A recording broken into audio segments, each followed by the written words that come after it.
కష్టాల్లో ఉన్న వారికి నేనున్నానంటూ విద్యా ఐటీ శాఖల మంత్రి నారా లోకేష్ భరోసా ఇస్తున్నారు.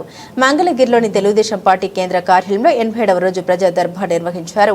వివిధ సమస్యలపై పార్టీ కార్యాలయానికి తరలివచ్చిన సామాన్యులు, పార్టీ కార్యకర్తల్ని మంత్రి ఆప్యాయంగా పలకరించారు.